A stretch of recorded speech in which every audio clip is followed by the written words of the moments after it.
This is The Guide Gals, a modern, wedding-focused podcast by the experts at Here Comes the Guide. I'm Chelsea, a designer and inspired creative who's probably racked up over 2,500 hours on Pinterest and the friend who's going to shoot it to you straight. And I'm Caroline, a social media manager who is obsessed with dogs as ring bearers and will inevitably cry over your wedding video. We've seen it from all sides. We've been brides, planners, bridesmaids, and have worked with standout brands throughout the industry. Think of us as an extension of your wedding party and hang out with us as we share the ins, outs, ups, and downs of the road to I Do. Hey everybody, welcome back to the Guide Gals podcast. Today you are listening to just Chelsea. It's just going to be me today on this episode, and I'm super excited for it. In this episode, I have a bunch of tips for couples to make their day a lot easier, and these are all brought to us by Emily, who has been a bridesmaid or maid of honor 9 times. So she's been in 9 different weddings, and she's had a big role in all of these weddings. So she has tons of experience, and she's written in to give us a ton of really great tips. So I'm super excited to get into these. So like I said, Emily wrote into us and we're so happy she did. She is a lover of all things coffee. She is a dog mom to a Great Dane Diesel, and she is an honorary Here Comes the Guide member. That's how she describes herself, because her sister is Heather, who works with us at Here Comes the Guide, and we love her. Any friend of Heather's is a friend of ours. So yes. All right. So I am going to get into this. Emily wrote into us with 9 tips, and she has the number of tips she says are based on the amount of bridesmaids dresses that she has in our closet, which is super cute. So I'm going to dive in. Tip number 1, brides, give your phone to your maid of honor the day of your wedding. At no point should you be responding to texts or calls asking for directions to the venue, what time your wedding is, or if they can bring an extra guest. Yes, I couldn't agree more. People, and maybe it's just for lack of knowing how stressful a wedding day can be. Whoever you are, bride, groom, however you describe yourself when you're getting married, I think this is such a great idea to just hand your phone off to whoever your maid of honor is or your right-hand man, and just give yourself, remove it from your presence. That way you don't even have to deal with it, because like I said, people likely will text you, even though that's kind of inappropriate on the day of the actual wedding. All right, tip number 2, this one goes to the maid of honor or the best man or, the sidekick of the day. She says, you are the keeper of the bride. This means no last minute guests who want to see you before you walk down the aisle.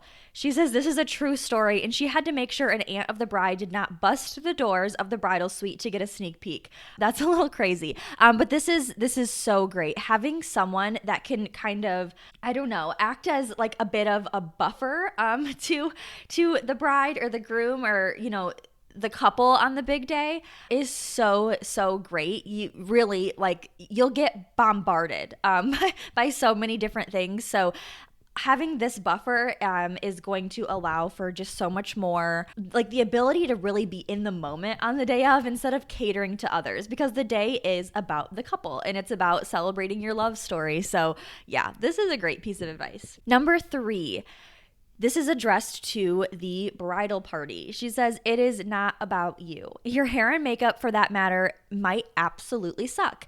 And the brides might also, but she must never know that.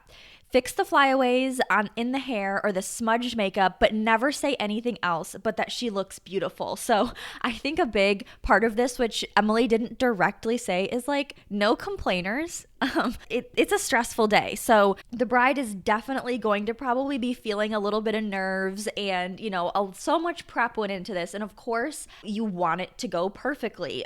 So yeah, if anything goes wrong, the bridal party, that is your time to step up. Maid of honor, especially. Jump in, try to keep things really positive, and don't complain about your own hair and makeup. Yes, of course, you'll appear in the pictures, but you can save the stress on all of that for your own wedding day.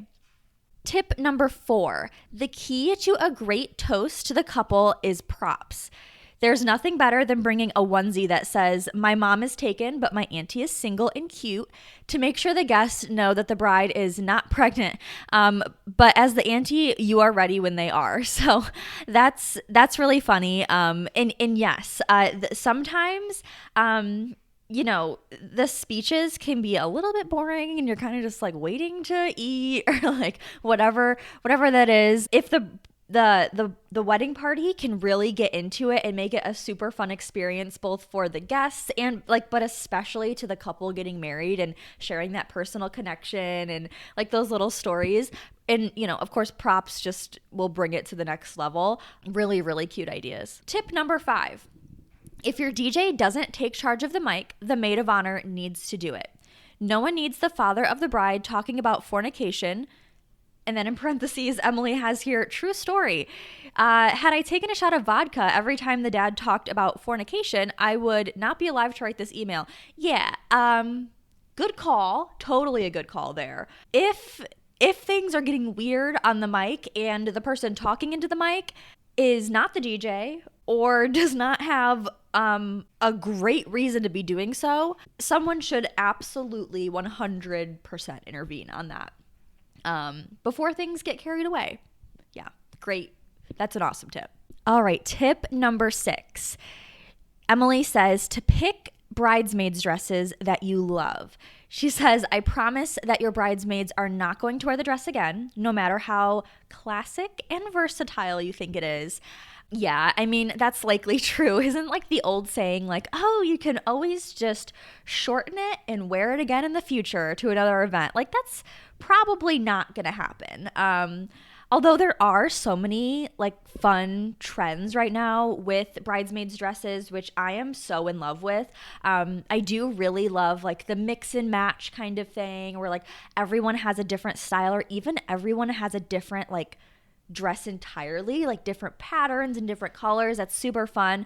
I could see that being like one of the slim cases where the dresses could possibly be worn again, but just like Emily says here, don't pick the dresses just because you think that something could be, worn again, or try to make it convenient on your wedding party in that way. Pick the dresses that you love and that fit your vision, and the rest will totally fall into place.